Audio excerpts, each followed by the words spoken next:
Dari lubuk hatiku ku mau berkata,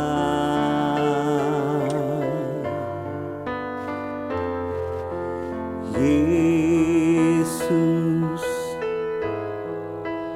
Kaulah segalanya, tiada yang dapat melebihi Engkau. Selamanya ku puji, ku sembah Yesus. Selamanya ku sanjung namamu.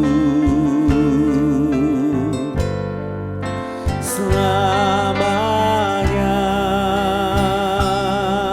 tekadku senangkan Engkau. Selamanya Kaulah segalanya. Mari bersama-sama. Tuhan,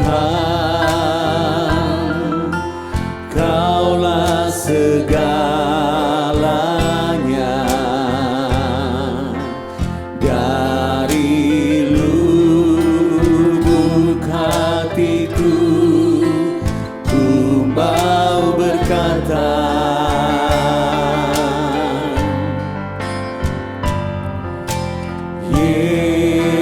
Yesus, Kaulah segalanya, tiada yang dapat melebihi Engkau. Selamanya, selamanya ku puji, ku sembah Yesus. Selamanya ku sanjung namamu. Selamanya tekadku senangkan Engkau. Selamanya Kaulah segalanya. Selamanya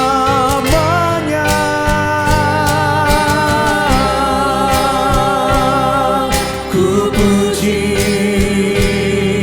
ku sembah Yesus. Selamanya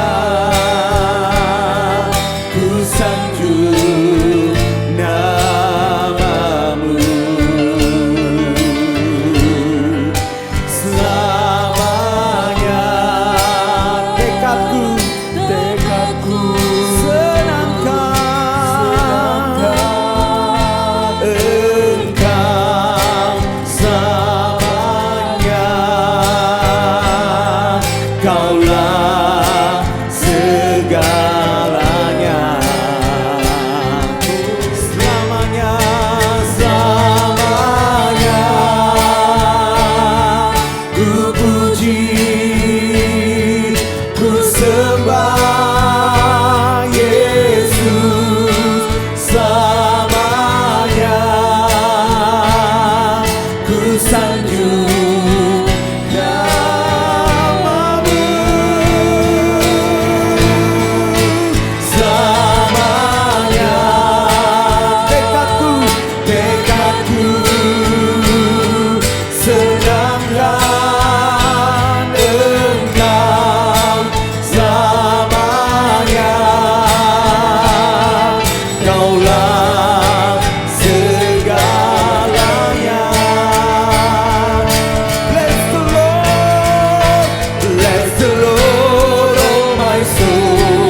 GBU Soekarno-Hatta Jambi, PCC Palembang, kita berdoa menyerahkan seluruh ibadah kita di hari ini.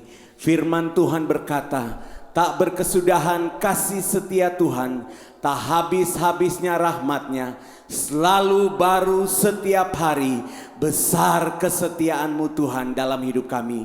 Terima kasih Bapa, inilah hari yang Engkau jadikan. Kami mau bersuka cita, bersorak-sorai, bersyukur karenanya. Kami dedikasikan seluruh ibadah di hari ini hanya bagi hormat dan kemuliaan Raja di atas segala raja. Di dalam nama Tuhan Yesus Kristus, semua yang percaya siap beribadah, siap bersyukur kepada Tuhan. Sama-sama kita katakan amin. Haleluya.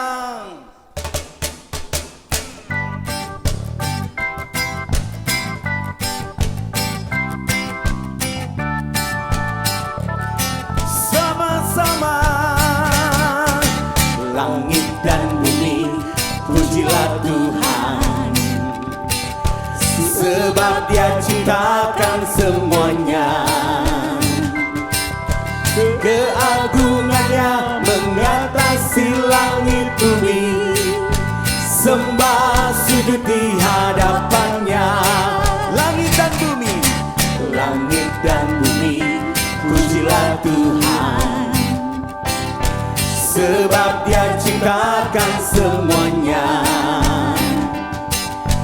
Keagungannya mengatasi langit bumi, sembah sujud di hadapannya. Ku puji, ku sembah, ku puji, ku sembah Yesus Kristus Sang Penebus. Ku puji, ku sembah, ku puji, ku sembah Yesus Tuhan dan Raja. Haleluya. Haleluya, amin. Haleluya, amin. Haleluya, haleluya, amin. Haleluya. Langit dan bumi, langit dan bumi, pujilah Tuhan, sebab Dia ciptakan semuanya. Keagungannya mengatasi langit bumi, sembah sujud di hadapannya. Ku puji, ku sembah, ku puji, ku sembah Yesus Kristus Sang Penebus. Ku puji, ku sembah, ku puji, ku sembah Yesus Tuhan dan Rajaku. Haleluya, haleluya, amin. Haleluya, amin. Haleluya, amin. Haleluya. Ku puji, ku sembah, ku puji, ku sembah Yesus Kristus Sang Penebusku. Ku puji, ku sembah, ku puji, ku sembah Yesus Tuhan dan Rajaku. Haleluya, haleluya, amin. Haleluya, amin. Haleluya, amin. Haleluya. Sekali lagi haleluya, haleluya, amin. Haleluya.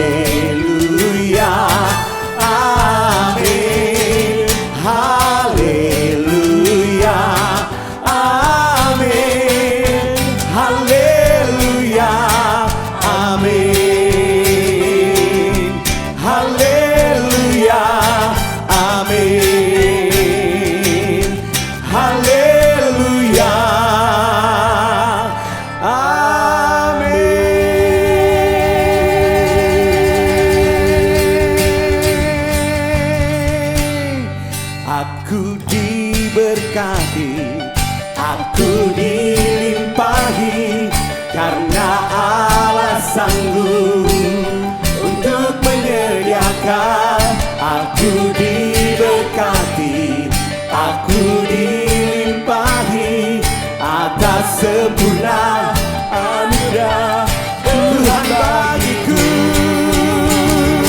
Aku diberkati, aku dilimpahi, karena Allah sanggup untuk menyediakan. Aku diberkati, aku dilimpahi, atas sempurna anugerah Tuhan bagiku. Aku diberkati, aku dilimpahi, karena Allah sanggup untuk menyediakan. Aku diberkati, aku dilimpahi, atas sempurna anugerah Tuhan bagiku. Aku diberkati, aku dilimpahi, karena Allah sanggup untuk menyediakan. Aku diberkati, aku dilimpahi, atas sempurna anugerah Tuhan bagiku.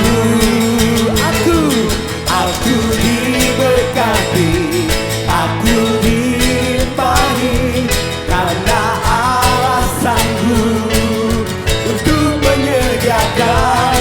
Aku diberkati, aku dilimpahi, atas sempurna anugerah Tuhan bagiku.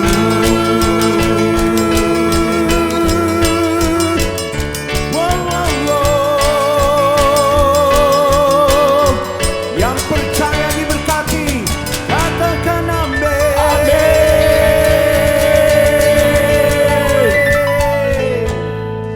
Haleluya, haleluya, haleluya Tuhan.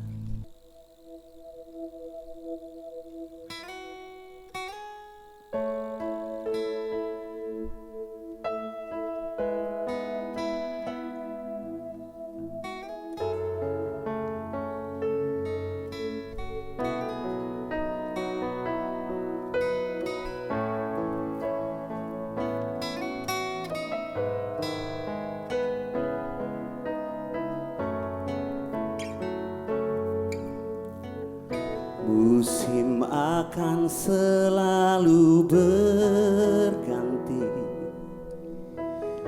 kasih Tuhan tetap abadi, tak akan berubah sampai selamanya. Ku tetap percaya, ku yakin Tuhan memberkati, ku yakin Tuhan melindungi. Burung di udara Tuhan pelihara, karena kasih-Nya. Tuhan selalu menolongku, selalu menjagaku. Sehelai di rambutku tak akan terjatuh tanpa seizin-Mu. Tuhan selalu menolongku, selalu menjagaku.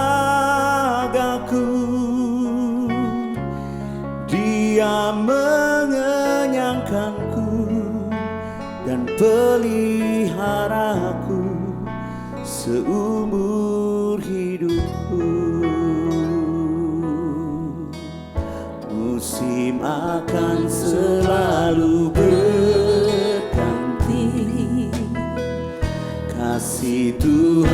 tetap abadi, tak akan berubah sampai selamanya.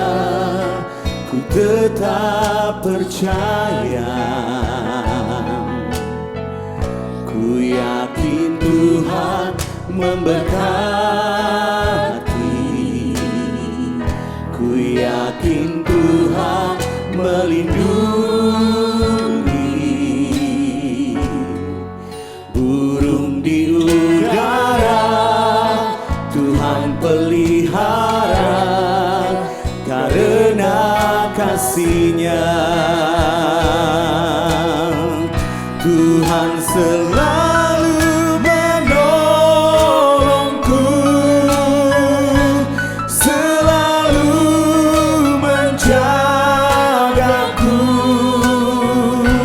Sehelai di rambutku tak akan terjatuh tanpa seizin-Mu. Tuhan selalu menolongku, selalu menjagaku.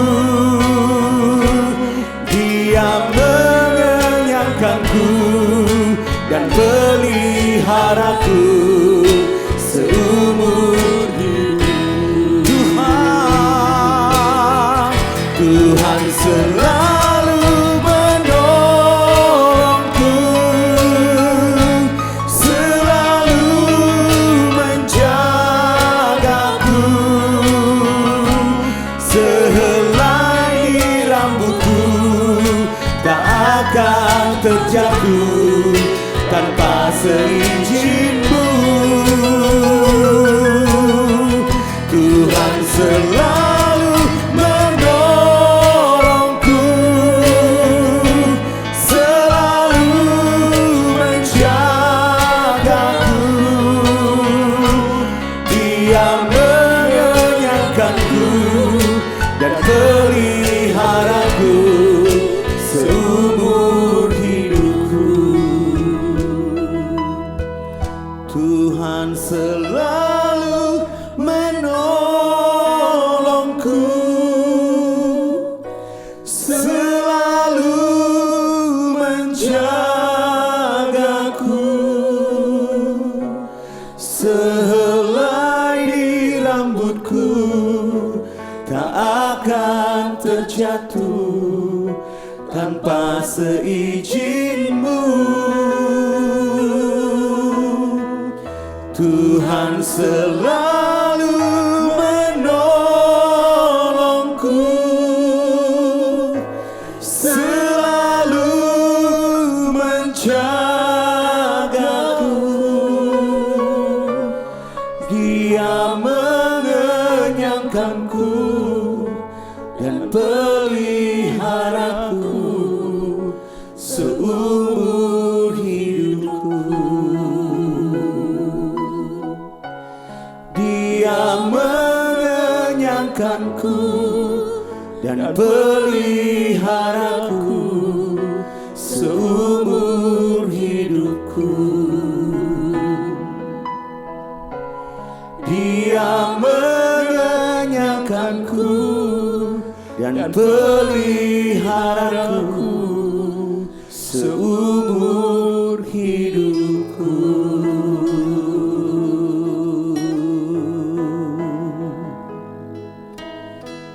Terima kasih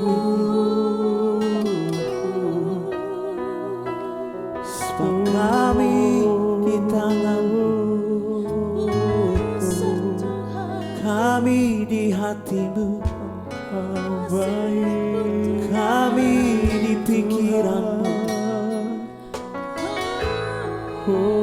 di rencana-Mu. Takkan pernah Kau tinggalkan, tak pernah terlambat pertolongan-Mu. Kami bersyukur, tak pernah terlambat.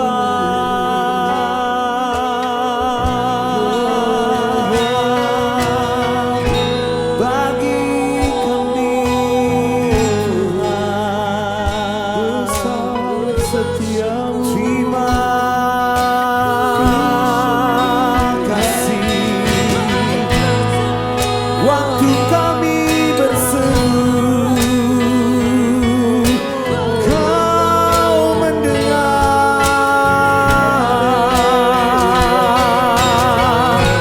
Waktu kami memanggil namamu, Kau menjawabnya Tuhan. Dari tempat kudus-Mu, dari tempat suci-Mu,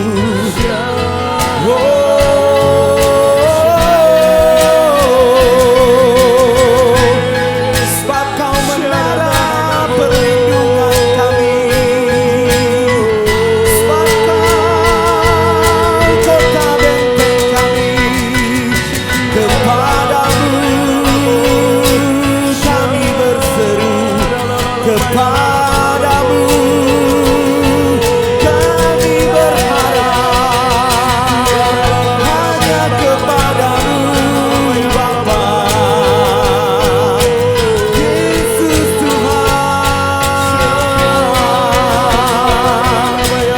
tiada lama sandori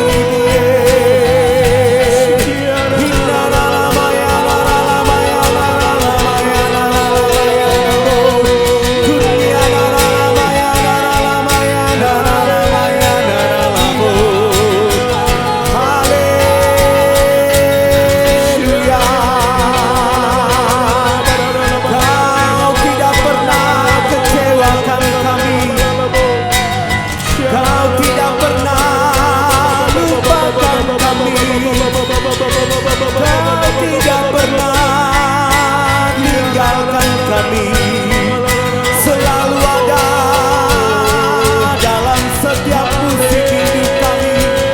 Terima kasih Tuhan, terima kasih.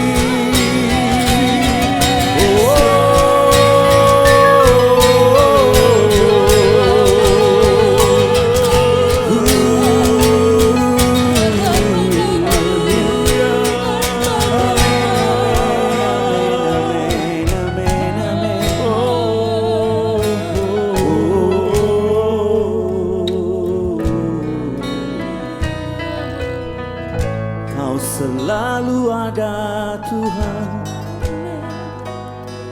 di setiap musim hidup kami. Kau selalu ada bagi kami, tak pernah Kau tinggalkan kami. Memegang tangan kami dengan tangan kanan-Mu, memberikan kami kemenangan. Sebab itu kami takkan takut, sebab itu kami takkan gentar, sebab itu kami percaya tak ada yang dapat memisahkan kami dari kasih-Mu. Penindasan, kesesakan, kecelakaan, mara bahaya, bahkan maut sekalipun takkan bisa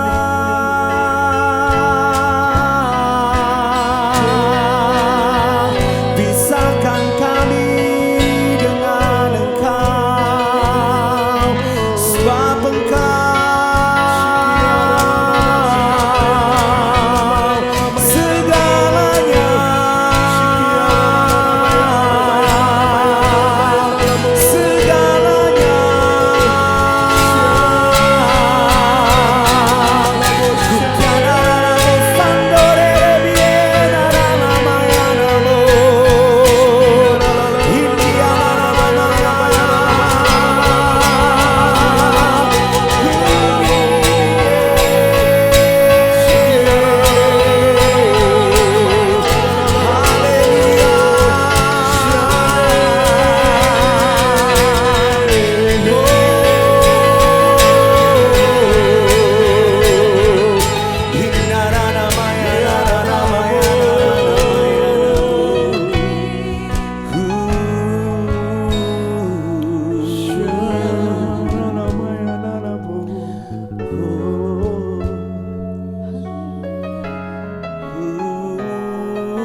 Yesus,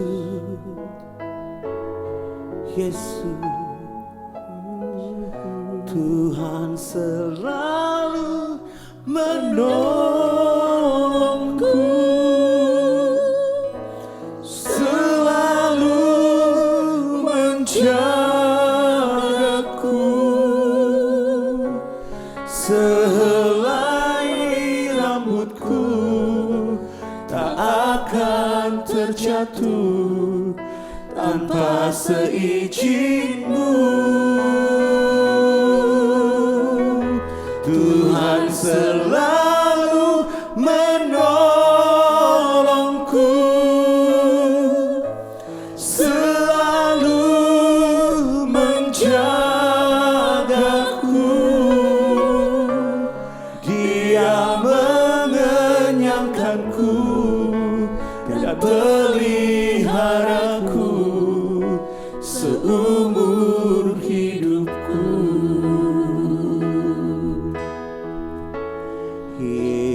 Yesus memegangku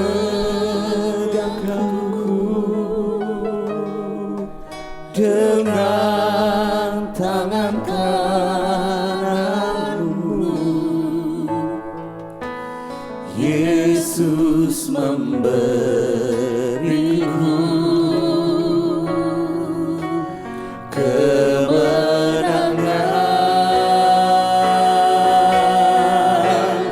Yesus memegangku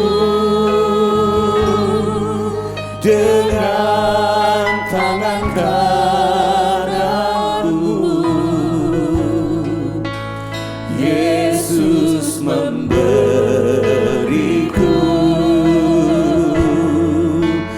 kemenangan.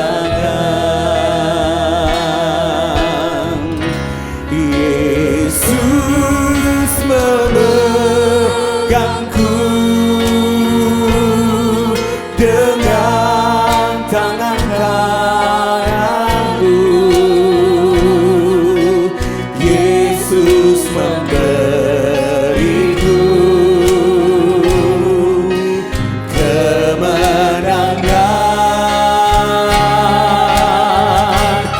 Yesus memegangku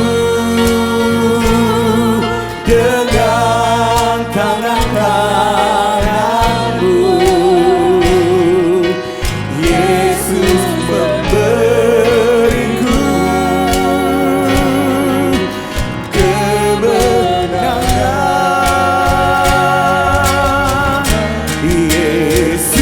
Yesus memegangku dengan tangan kananmu. Yesus memberiku kemenangan.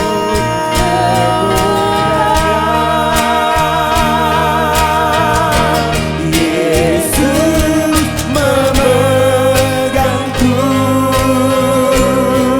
dengan tangan kananmu. Yesus memberiku kemenangan. Yesus memberiku kemenangan. Yesus memberiku kemenangan.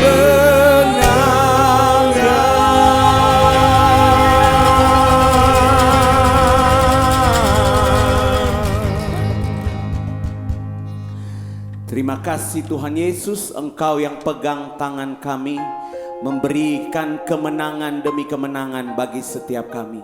Kami perlu firman-Mu, kami butuh kebenaran-Mu. Mari arahkan kami, mari pimpin kami, mari tuntun kami dalam kebenaran-Mu. Sepatah kata daripadamu menguatkan kami, menghibur kami, meneguhkan kami. Kami bersyukur Bapa, terima kasih. Arahkan kami dalam kebenaran firman-Mu. Berikan bagi kami hati dan telinga seorang murid. Urapi hamba-Mu, urapi kami semua. Engkau yang berkata, pintalah dalam namaku, maka aku akan memberikannya kepadamu. Berfirmanlah bagi setiap kami, di dalam nama Tuhan Yesus Kristus. Semua yang percaya siap belajar kebenaran firman Tuhan. Sama-sama kita katakan, amin.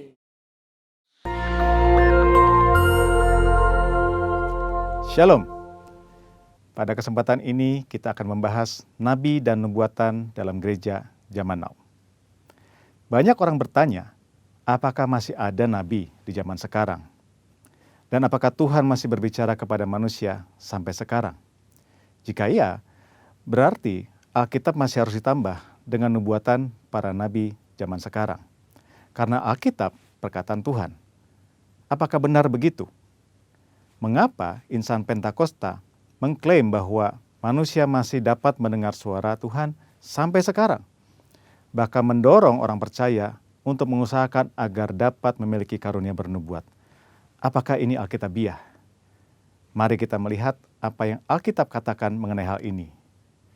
Di dalam Perjanjian Lama, Tuhan mengangkat para nabi sebagai saluran untuk menyampaikan pesan-pesannya kepada umat Allah. Mendengar apa yang disampaikan para nabi sama artinya dengan mendengar perkataan Allah sendiri. Bahkan nubuat para nabi memiliki otoritas untuk dicatat dan menjadi bagian dari Alkitab. Sementara itu, dalam Perjanjian Baru, Tuhan menunjuk para rasul sebagai saluran untuk menyampaikan pesan Tuhan. Dan seperti nabi-nabi dalam Perjanjian Lama, apa yang mereka sampaikan memiliki otoritas untuk dicatat dan menjadi bagian dari Alkitab. Rasul Petrus menulis, supaya kamu mengingat akan perkataan yang dahulu telah diucapkan oleh nabi-nabi kudus, dan mengingat akan perintah Tuhan dan juru selamat yang telah disampaikan oleh rasul-rasul kepadamu. Dari sini kita dapat menarik kesimpulan, para rasul dalam gereja mula-mula setara dengan para nabi dalam Perjanjian Lama. Apa yang mereka sampaikan melalui inspirasi Roh Kudus memiliki otoritas sebagai firman Tuhan. Namun, selain para rasul, Alkitab Perjanjian Baru mencatat bahwa di dalam gereja juga ada orang-orang yang memiliki karunia sebagai nabi. Di dalam 1 Korintus 12 ayat yang ke-28, Paulus menulis, ada orang-orang yang Tuhan tetapkan. Pertama, sebagai rasul. Kedua, sebagai nabi. Ketiga, sebagai pengajar. Dan selanjutnya, mereka yang mendapat karunia, mujizat, menyembuhkan, melayani, memimpin, dan untuk berkata-kata dalam bahasa roh. Mengapa Rasul Paulus menulis ada yang pertama, kedua, dan yang ketiga? Karena dalam pemikiran Paulus ada karunia yang lebih tinggi manfaatnya daripada yang lain. Dalam ayat 31, Paulus menulis, jadi usahakanlah untuk memperoleh karunia-karunia yang paling utama. Karunia manakah yang paling utama? Dalam pasal 14 ayat yang kelima, Paulus menulis, sebab orang yang bernubuat lebih berharga daripada orang yang berkata-kata dengan bahasa roh. Bukan berarti berbahasa roh tidak berharga. Karena Paulus sendiri berkata, aku mengucap syukur kepada Allah bahwa aku berkata-kata dengan bahasa roh lebih daripada kamu semua. Tetapi dalam hal membangun kepentingan jemaat, bernubuat lebih bermanfaat. Jadi, rasul adalah yang paling utama. Karena para rasul yang menanam dan membangun gereja. Mereka yang meletakkan dasar pengajaran dan perkataan mereka memiliki otoritas sebagai firman Tuhan. Setelah itu baru nabi, pengajar, dan karunia-karunia lainnya. Karunia bernubuat yang dimiliki para nabi dalam gereja zaman now tidak memiliki otoritas yang setara dengan para rasul. Hal ini terlihat ketika dengan tegas Paulus berkata bahwa para nabi harus tunduk kepada dia sebagai rasul yang memiliki otoritas menyampaikan perintah Tuhan. Jika ditarik dalam konteks zaman sekarang, para rasul murid-murid Yesus sudah tidak ada. Tetapi sekarang kita memiliki Alkitab yang sudah lengkap lewat tulisan para rasul. Oleh karena itu, nubuatan dari para nabi zaman now harus tunduk kepada otoritas Alkitab. Paulus berpesan kepada jemaat di Tesalonika untuk menguji nubuat-nubuat dari para nabi dalam gereja. Janganlah padamkan roh dan janganlah anggap rendah nubuat-nubuat. Ujilah segala sesuatu dan peganglah yang baik. Kata menguji atau menanggapi memiliki pengertian seperti orang yang memilah-milah, membedakan atau menilai. Standar apa yang digunakan? Firman Tuhan. Lalu, jika nubuatan seorang nabi tidak lolos uji, apa konsekuensinya? Dalam Perjanjian Lama, nubuatan para nabi memiliki otoritas setara dengan perkataan Tuhan sendiri. Jadi, jika ada nabi yang memberikan nubuatan palsu, akan mendapatkan konsekuensi yang berat. Namun, hal ini sama sekali tidak terlihat dalam petunjuk Paulus mengenai pelaksanaan nubuatan. Mengapa? Hal ini jelas karena bagi Paulus, nubuatan para nabi zaman now tidak memiliki otoritas yang sama dengan nubuatan nabi dalam Perjanjian Lama. Nubuatan nabi Perjanjian Baru sangat berharga, namun terbatas. Nubuatan nabi-nabi Perjanjian Baru tidak setara dengan firman Tuhan. Oleh karena itu harus selalu diuji oleh seluruh jemaat, terutama para pemimpin gereja. Namun jika nubuatan nabi-nabi Perjanjian Baru tidak sempurna, lalu buat apa bernubuat?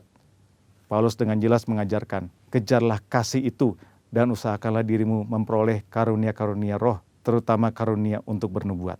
Kenyataan bahwa nubuatan yang disampaikan oleh para nabi Perjanjian Baru sifatnya tidak sempurna, tidak lengkap, tidak memiliki otoritas yang sama dengan Alkitab, tidak membuat orang percaya berhenti untuk mengusahakan memperoleh karunia-karunia bernubuat.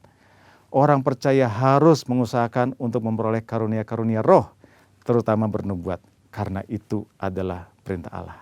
Tuhan bisa memakai saudara untuk menjadi berkat kepada umat Tuhan dengan menyampaikan apa yang Roh Kudus nyatakan kepada saudara.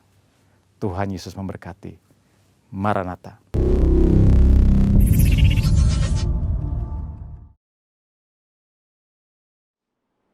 Shalom Bapak Ibu yang dikasihi Tuhan Yesus, seluruh jemaat GBI Soekarno-Hatta, GBI PCC Palembang, Tuhan Yesus berkati. Nah, kita sedang masuk bulan Mei.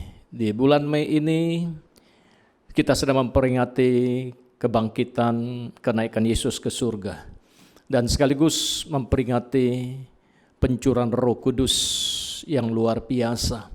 Nah, kita tahu bahwa Roh Kudus hari-hari ini sudah 2000 tahun yang lalu sudah ada di muka bumi sewaktu Yesus mati bangkit, Yesus naik ke surga dan kemudian Roh Kudus dicurahkan.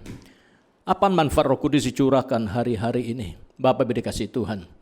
Dan kita tahu bahwa hari-hari seluruh muka bumi orang sedang memperingati kenaikan Yesus ke surga dan pencurahan Roh Kudus yang dahsyat itu. Nah, kalau kita lihat di dalam firman Tuhan, Kisah 1 ayat 8 katakan demikian, tetapi kamu akan menerima kuasa kalau Roh Kudus turun ke atas kamu, dan kamu akan menjadi saksiku di Yerusalem dan di seluruh Yudea, Samaria, sampai ke ujung bumi.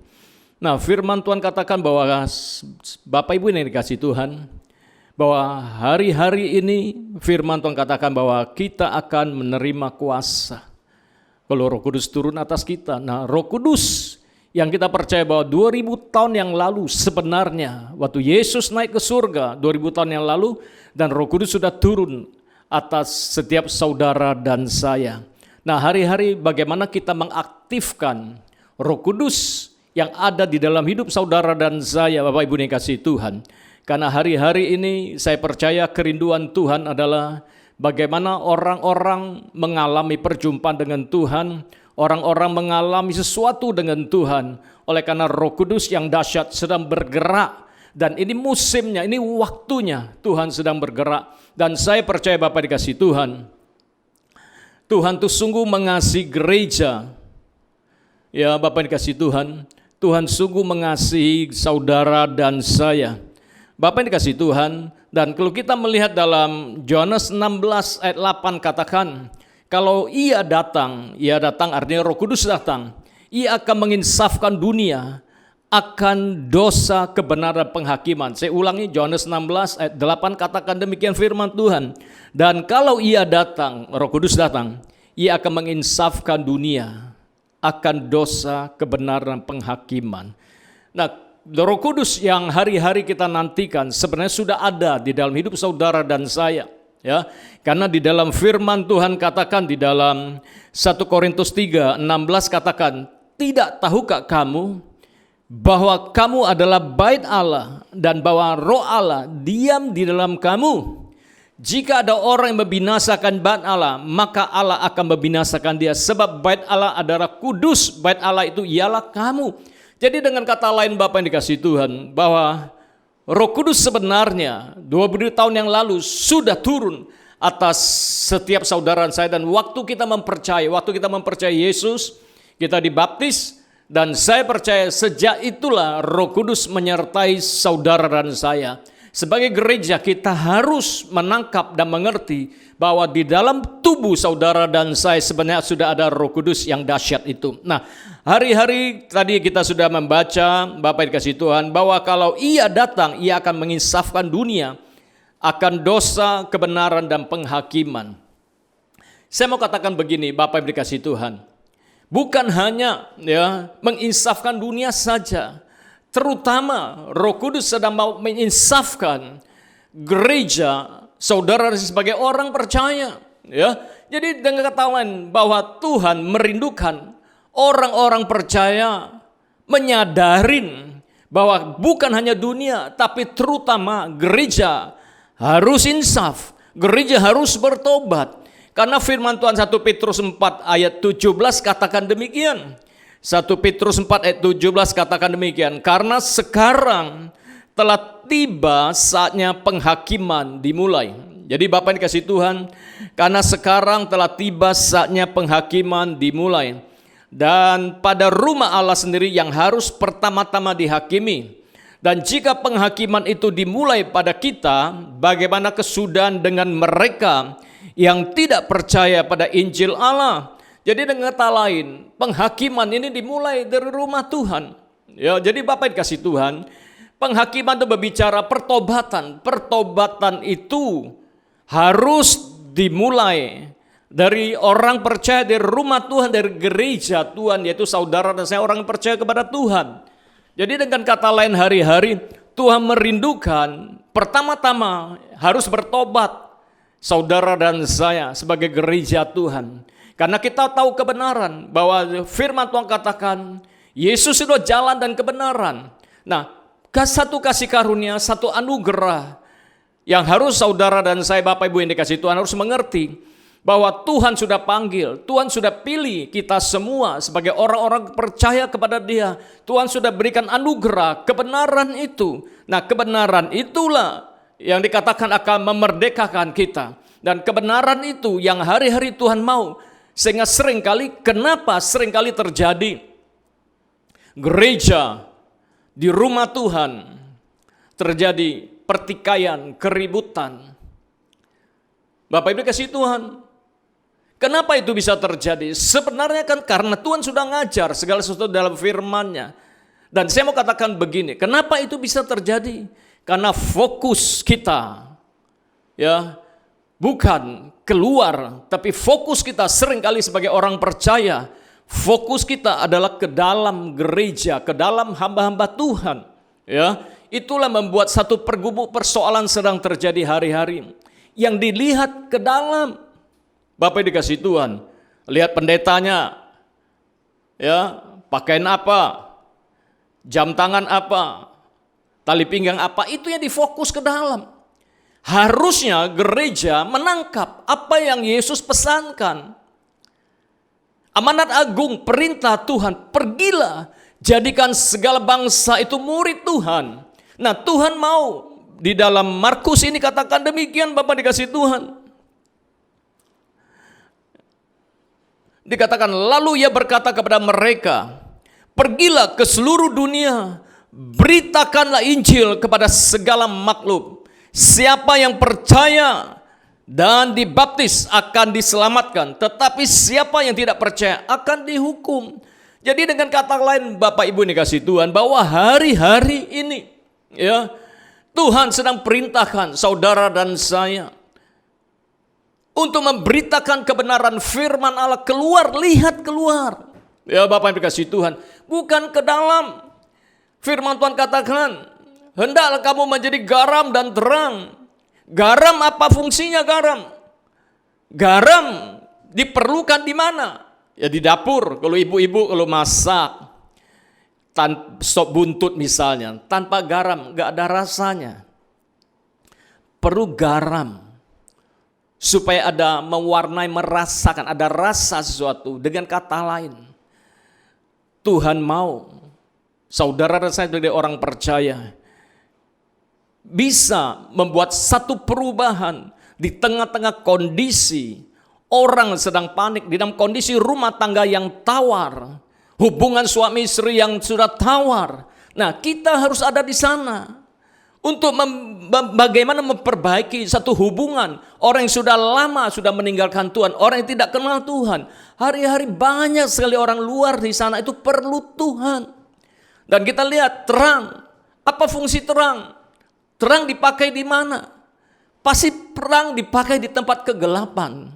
Nah, itulah katakan, pergilah, jadikan segala bangsa murid Tuhan. Jadilah terang bagi mereka. Karena firman Tuhan katakan demikian. Dalam Yesaya 60 katakan, Bapak yang dikasih Tuhan.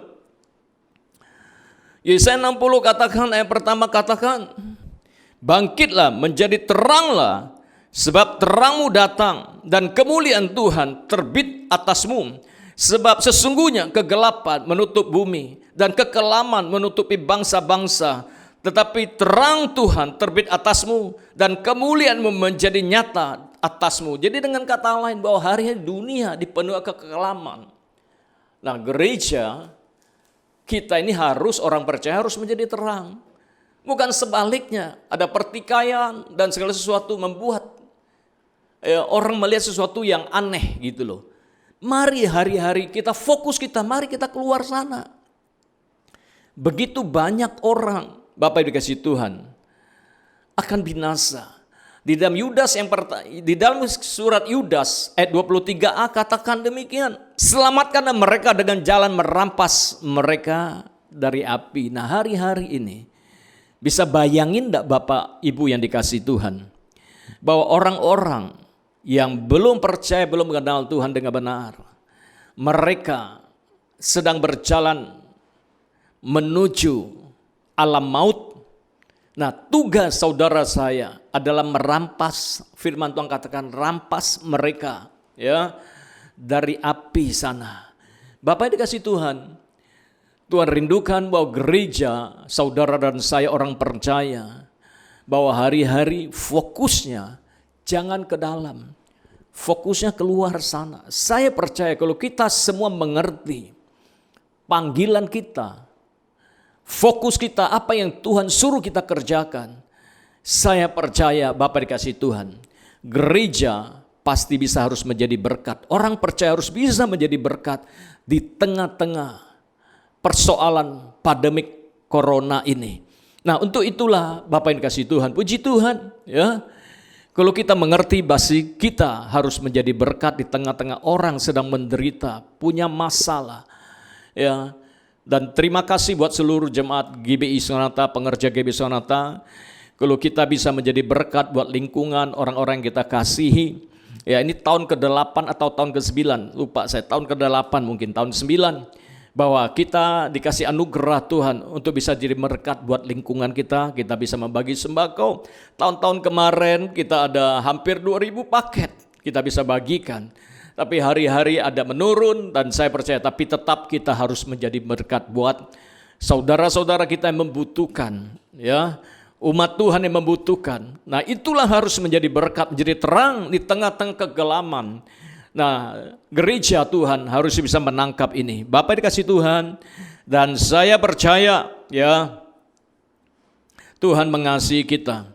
Dan terus dikatakan bahwa Yohanes 16 ayat 13 katakan, tetapi apabila ia datang, yaitu Roh kebenaran, ia akan memimpin kamu ke dalam seluruh kebenaran, sebab ia tidak akan berkata-kata dari dirinya sendiri, tetapi segala sesuatu yang didengarnya itu yang akan dikatakan, dan ia akan memberikan kepadamu hal-hal yang akan datang. Jadi dengan kata yang kedua, Bapak ini kasih Tuhan bahwa hari-hari ini Roh kebenaran, Roh Kudus akan memimpin kita semua.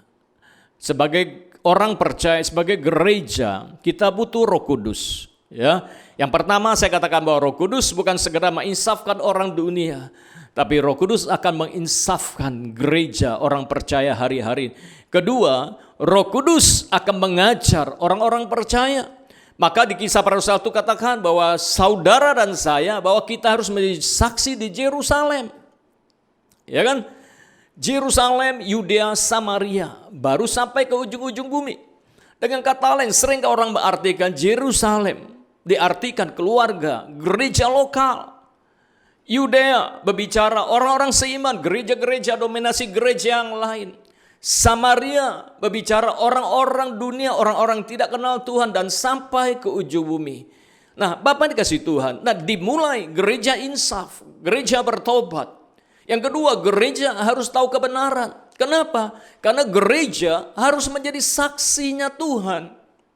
Bisa bayangin gak Bapak yang dikasih Tuhan? Kalau sebagai orang percaya, kita gak ngerti kebenaran firman Allah, apa yang kita mau saksikan. Nah, contoh misalnya, ada kasus satu orang Bapak A misalnya, tersandung kasus, dan kita waktu itu mungkin kita akan dipanggil menjadi saksi karena kita ada di tempat kita mengerti. Ya, oke lah kita bilang Bapak B. Bapak B dipanggil misalnya ke kantor polisi untuk menyaksikan, menceritakan kronologi kejadian apa yang terjadi Bapak A.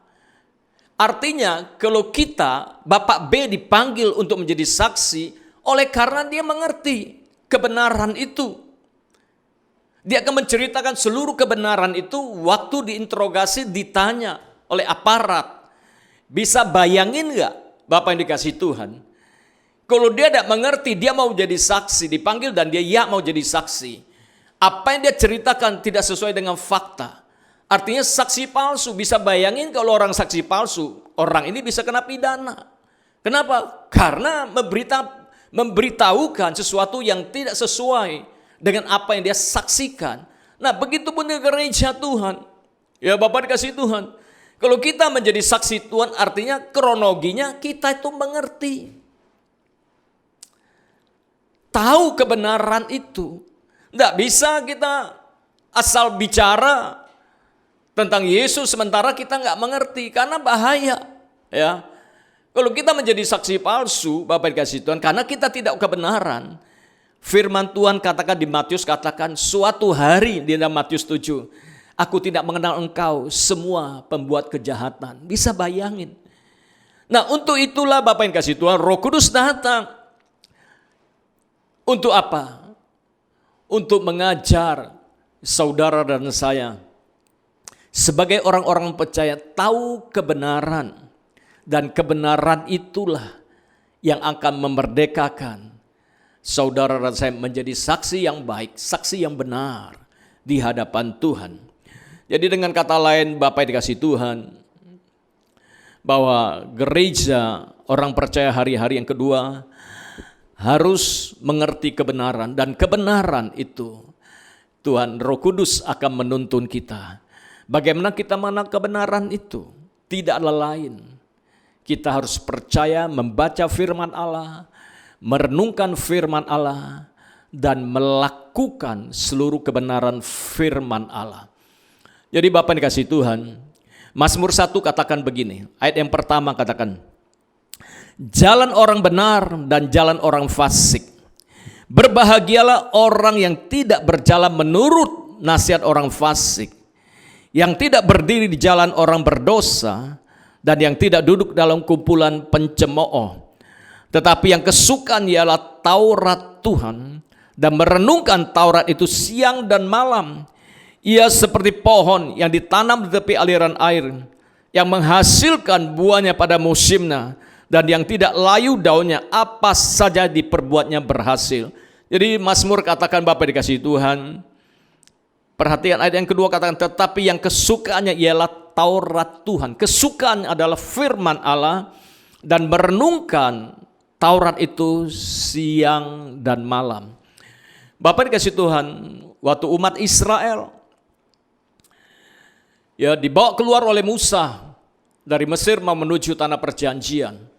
Di tengah-tengah jalan firman Tuhan katakan Musa itu mati. 2 kali Tuhan ngomong sama Yosua, Yosua bangkit seberangkan umat Israel karena Musa itu sudah mati. Sampai 2 kali Tuhan bilang Musa mati. Dan Tuhan bilang sama dia, kamu harus bawa umat Israel keluar, tapi kamu harus kuat dan teguhkan. Kamu harus kuat dan teguh. Dan kamu harus perkatakan Taurat itu. Kamu harus merenungkan Taurat itu siang dan malam. Dan apapun yang kamu putusi, dasar dari semua itu adalah Taurat, firman Allah itu. Engkau tidak menyimpang ke kanan ke kiri. Artinya katakan begini, kalau engkau menuruti seluruh kebenaran firman Allah, tidak menyimpang ke kanan, artinya bahwa seluruh apa yang dilarang oleh firman Allah, engkau tidak menyimpang, menyimpang ke kiri berbicara, apapun yang disuruhkan oleh firman Allah, engkau lakukan, maka firman Tuhan katakan engkau akan berhasil dan beruntung sampai tanah perjanjian dijanjikan. Sama sebagai gereja, Bapak itu Tuhan, orang-orang percaya tanah perjanjian saudara adalah Yerusalem baru. Ya, Yerusalem baru di Wahyu katakan kita akan menantikan Yerusalem baru, yaitu surga yang Tuhan janjikan. Kalau gereja Tuhan mengerti kebenaran firman Allah, dan saya percaya Bapak kasih Tuhan, waktu kita merenungkan firman, saya percaya Bapak dikasih Tuhan, perjalanan hidup saudara dan saya, walaupun ada masalah kerikil, masalah-masalah dalam pergumulan, pasti selalu ada jalan keluarnya. Itulah yang Tuhan rindukan Bapak dikasih di bulan di mana kita sedang menantikan, ya, memperingati Roh Kudus yang dicurahkan ini. Bapak dikasih Tuhan, ibarat orang bilang, kalau kita main film, ya Bapak dikasih Tuhan, ada sutradara, ada produser, ada sutradara, ya, ada aktornya, artisnya ada skenario. Kalau kita sebagai aktor dan artisnya, Bapak dikasih Tuhan, membaca skenario itu, mulai kita mengerjakan tidak sama dengan skenario yang kita baca. Saya percaya sutradaranya pasti ngomong cut, stop. Kenapa? Karena tidak sesuai dengan skenarionya. Nah sama Bapak dikasih Tuhan, bahwa sutradara, produser dan sutradara daripada kita adalah Tuhan Yesus dan Roh Kudus. Kita ini pemain-pemain yang Tuhan percayakan. Dan skenarionya itu apa? Ya firman Allah. Nah, kalau kita menuruti seluruh kebenaran firman Allah, saya percaya walaupun dalam perjalanan ada masalah, ada sulit, ya, saya percaya kita akan pasti berhasil dan beruntung. Karena itu kerinduan Tuhan. Gereja berhasil dan beruntung. Maka hari-hari mari, waktu kita merenungkan itu firman Allah. Bapak Ibu dikasih Tuhan, firman itu harus direnungkan, dibaca, direnungkan. Waktu kita merenungkan itu kebenaran firman Allah.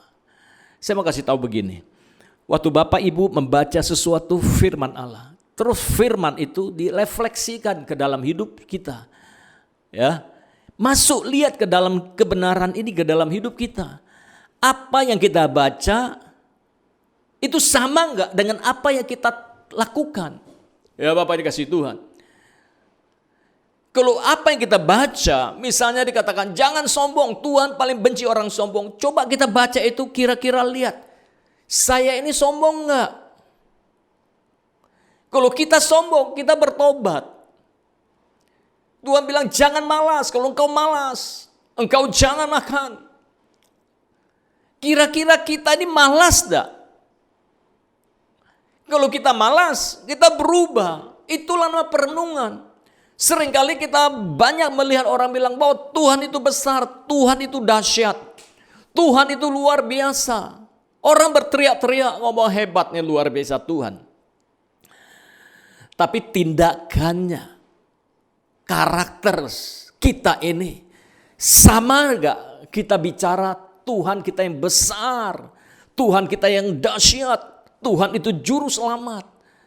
Tapi sesuai gak dengan karakter kehidupan kita, dengan apa yang kita saksikan, kita omongin.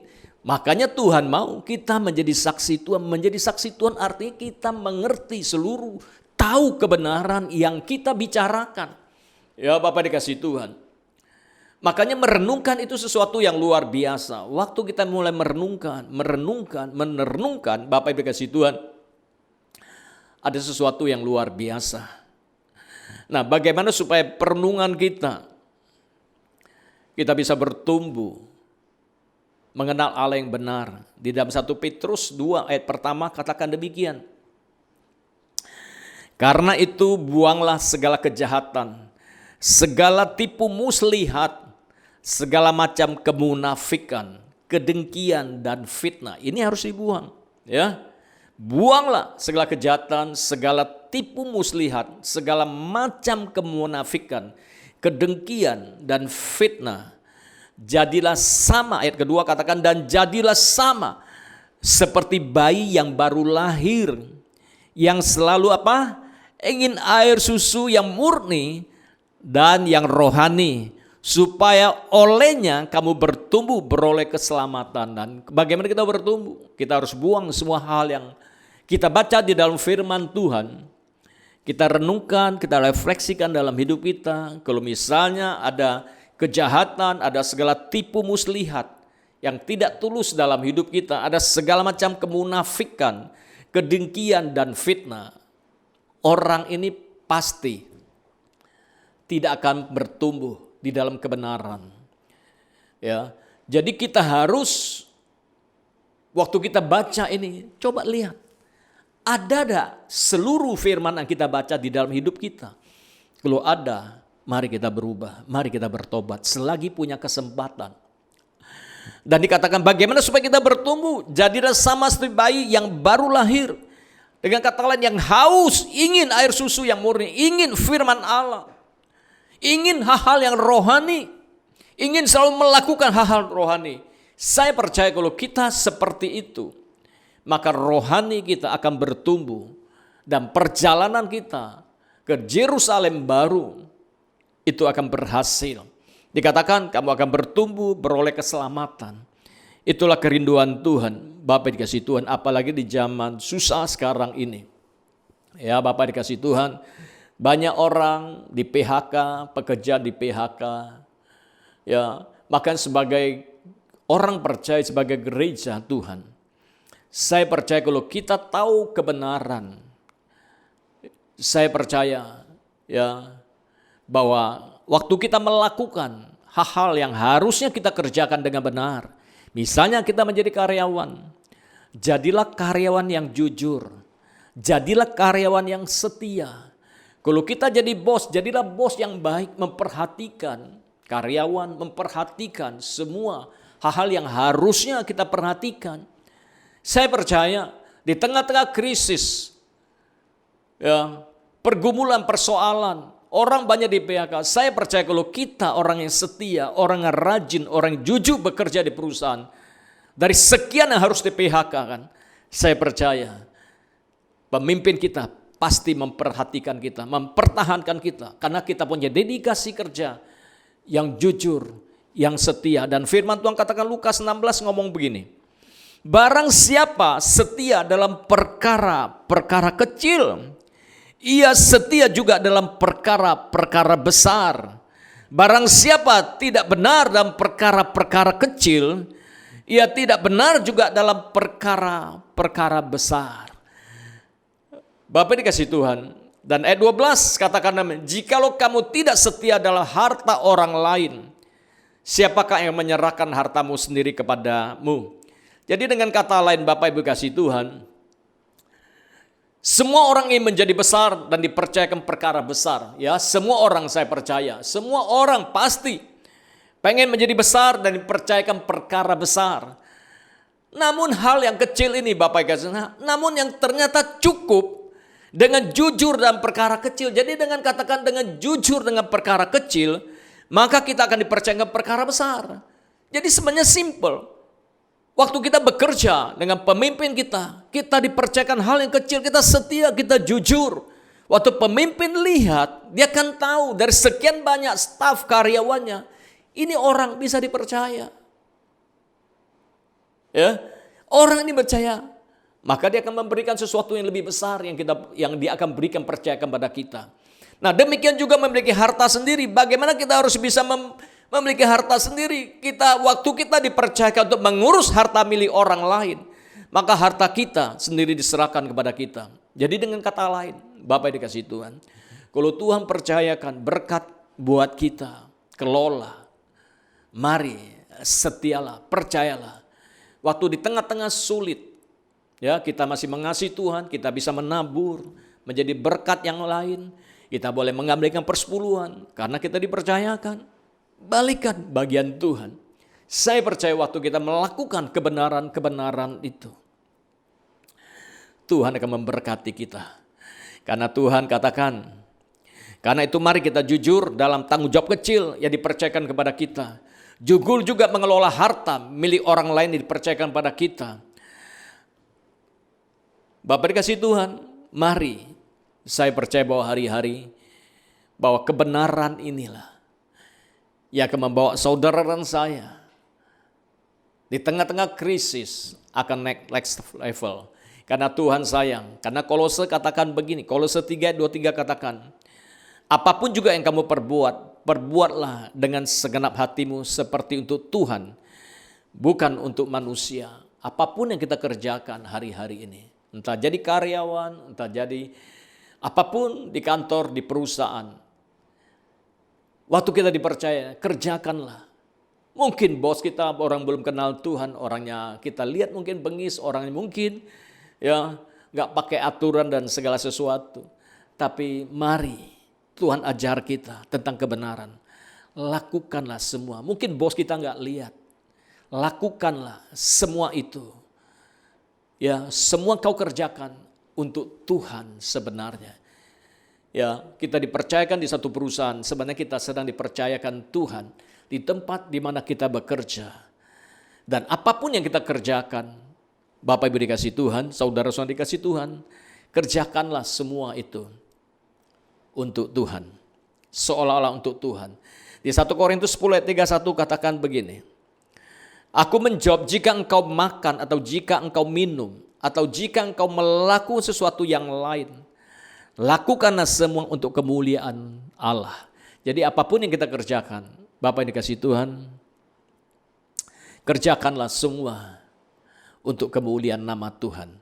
Dan saya percaya Bapak yang dikasih Tuhan, di tengah-tengah krisis, di tengah-tengah pergumulan, ya gereja Tuhan selalu ada pengharapan.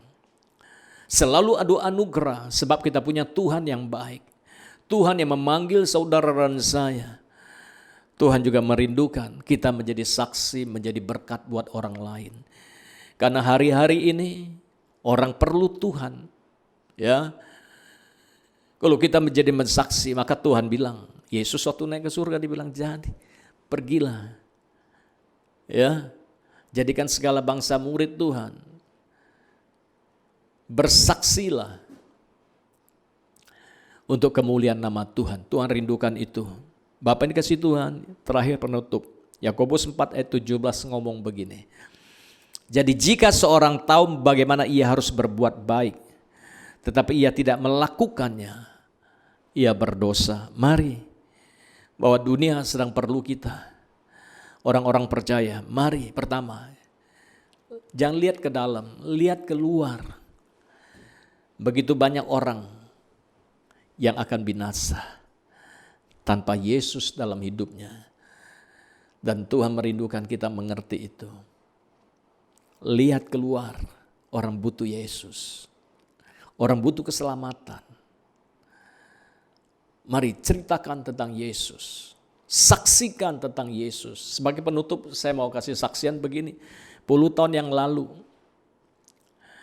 saya sering ngomong sama sahabat saya tentang Yesus. tentang Yesus. Dan suatu hari saya ngomong begini sama dia. Bung, kamu kan belum percaya sama Tuhan Yesus. Kamu punya percaya kepada Tuhan Allahmu. Karena di dalam firman Tuhan banyak Allah, banyak Tuhan di muka bumi ini. Ya, Tuhan di Alkitab katakan hurufnya T-nya kecil, Tuhannya T-nya kecil. Ya, nah Tuhan yang kita orang percaya sembah adalah T-nya besar, Tuhan yang sebenarnya. Dan saya ngomong begini, nah kalau suatu hari nanti engkau terbentur dengan masalah, apapun masalahnya, engkau sudah memanggil Tuhan A, Tuhan B, Tuhan C, seluruh Tuhan yang kau kenal, yang kau percaya kau panggil. Seandainya mereka tidak bisa menjawabnya, coba kamu panggil Tuhan Yesus, nggak ada ruginya. Ya, coba aja kamu panggil Tuhan Yesus. Saya percaya dia akan menolong engkau. Nah suatu hari Bapak kasih Tuhan, teman saya ini pergi keluar kota, pakai speedboat pergi lihat usahanya. Nah di dalam perjalanan mau pulang, ya dari ketemu kapal dia mau pulang, di tengah jalan Bapak Ibu dikasih Tuhan bahwa speedboat yang dia tumpangi, yang dia sewa dia tumpangi mendadak ngejam dan diperbaiki lama nggak bisa hidup. Dan hari sudah mulai malam. Ya. Menurut cerita dia sampaikan buat saya, dia sudah panggil Tuhan A, Tuhan B, Tuhan C yang selama ini dia percayain. Gak ada hasilnya. Dan sementara gelombang, ombak besar malam sudah tiba. Ada perasaan takut sebagai manusia di tengah laut. Dan dia teringat saya pernah ngomong sebegini. Kalau kamu sudah panggil Tuhan ABC dan dia tidak menjawab, tapi masih ada harapan, coba panggil Tuhan Yesus. Dan waktu itu dia ngomong dalam nama Yesus, dia ngomong Tuhan Yesus tolong saya, Tuhan Yesus tolong saya. Tidak berapa menit kemudian, speedboat itu tahu-tahu di start lagi sama kru speedboat, tahu-tahu hidup. Bisa bayangin sampai dia di hotel, tengah malam jam 12 sampai jam 1 dia telepon saya. Saya pikir kenapa telepon, ada masalah apa? Dan dia bicara begini, waduh terima kasih ya. Tuhan kamu itu dahsyat. Emang kenapa? Saya pergi lihat di tengah laut, monggok speedboatnya. Saya sudah panggil Tuhan saya, nggak ada jawabnya. Saya sudah cemas, takut. Tapi waktu itu saya teringat kamu bilang, kalau ada masalah, panggil Tuhan Yesus. Waktu saya panggil Yesus dan di start oleh daripada kru kapal itu, tahu-tahu speed itu hidup kembali. Akhirnya saya bisa sampai di hotel kembali dengan selamat tengah malam. Terima kasih. Bapak dikasih Tuhan, mari saksikan kebaikan Tuhan. Ya Bapak dikasih Tuhan, percayai. Mari fokus kita. Mari orang perlu. Hari-hari orang banyak perlu Tuhan. Mungkin kita juga punya masalah, pergumulan, persoalan. Tapi mari percayain Tuhan. Sungguh-sungguh dengan Tuhan di tengah-tengah pandemi corona ini. Mari ikuti anjuran-anjuran pemerintah. Ya, lakukan seperti apa yang pemerintah anjurkan. Dan terus berdoa, berdoa. Saya percaya Tuhan akan menyertai kita dan memberkati kita. Shalom. Amin.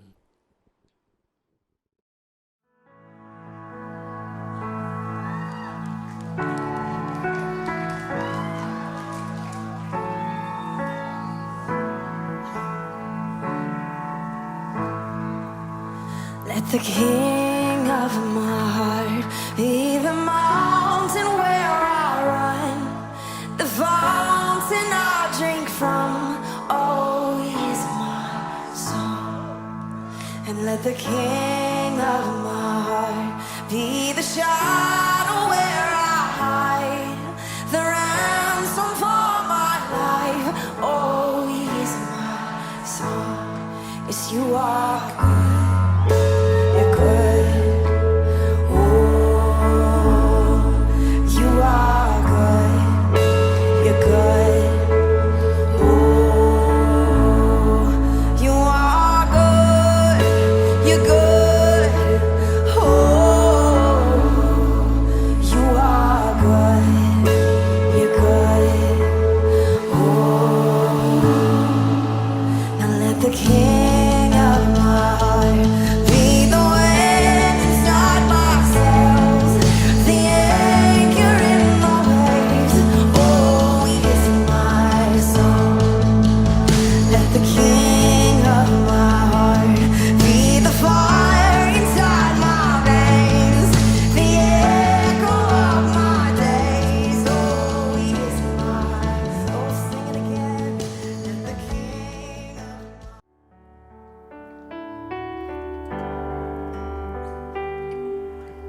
Aku percaya berkat-Mu atasku melimpah,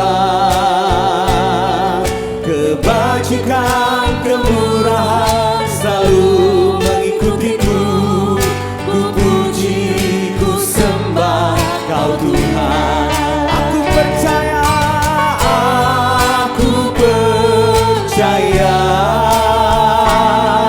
berkat-Mu atasku melimpah, kebajikan kemurahan selalu mengikutiku.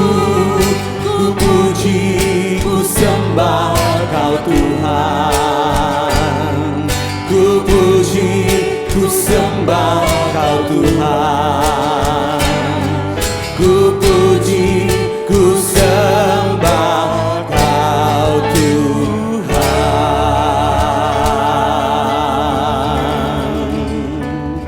Mari jemaat Tuhan, kita akhiri dalam doa syafaat. Terima kasih Bapa, kami bersyukur, kami memberkati bangsa kami Indonesia. Kami percaya Indonesia dibebaskan, Indonesia dipulihkan, Indonesia disembuhkan. Di dalam nama Tuhan Yesus, kami berdoa untuk hamba-Mu Bapak Presiden kami, Wakil Presiden. Kami serahkan seluruh jajaran Menteri Kabinet Indonesia Maju, semua para dokter, tim kesehatan, TNI Polri, kami serahkan ke dalam tangan-Mu. Perlindungan Tuhan sempurna atas hamba-hamba-Mu Bapa. Terima kasih. Kami menyerahkan kota kami Jambi tercinta. Shalom untuk Jambi, damai sejahtera untuk Jambi. Kami percaya Jambi disembuhkan. Di dalam nama Tuhan Yesus terjadi penuaian jiwa-jiwa di atas kota ini Tuhan. Terima kasih. Kami bersyukur. Kami menyerahkan Bapak Gembala Pembina kami. Kami menyerahkan Pak Niko ke dalam tangan-Mu. Semua wakil-wakilnya dan seluruh keluarganya kami serahkan ke dalam tangan-Mu. Kami berdoa untuk Gembala Rayon kami Tuhan, kami serahkan ke dalam tangan-Mu. Semua wakil-wakilnya kami serahkan ke dalam tangan-Mu. Terima kasih. Kami bersyukur Bapa untuk hamba-Mu Bapak Gembala di tempat ini dan keluarga besarnya. Kami serahkan dalam pimpinan dan tuntunan kasih sayang Tuhan. Terima kasih Tuhan Yesus Kristus. Kami berdoa untuk jemaat GBI Soekarno-Hatta di Jambi, jemaat GBI PCC Palembang, semua umat-Mu dalam pemeliharaan kasih sayang Tuhan yang sempurna. Doa kami semua hari ini, datanglah kerajaan-Mu dan jadilah kehendak-Mu dalam gereja-Mu seperti di surga, dalam keluarga demi keluarga seperti di surga, dalam pribadi lepas pribadi seperti di surga. Kami bersyukur untuk seluruh ibadah kami di hari ini, dan kini saatnya kami akan menerima berkat-Mu Bapa lewat hamba-Mu. Mari, shalom Bapak Ibu dikasih Tuhan, angkat kedua tangan kita, arahkan hati kepada Tuhan. Kekasih-kekasih Kristus, terimalah berkat pulang berlimpah-limpah dari Tuhan Yesus Kristus Allah kita. Waktu kita mempercayai seluruh kebenaran firman Allah dan melakukan seluruh kebenaran firman Allah, saya percaya keberhasilan, keberuntungan menyertai kita. Bahkan sampai Maranatha, Tuhan Yesus datang kedua kali menjemput setiap kita yang percaya di permai, bahkan sampai selama-lamanya. Mari yang percaya katakan amin. Silakan duduk, berdoa, bersyukur dengan Tuhan. Tuhan Yesus berkati.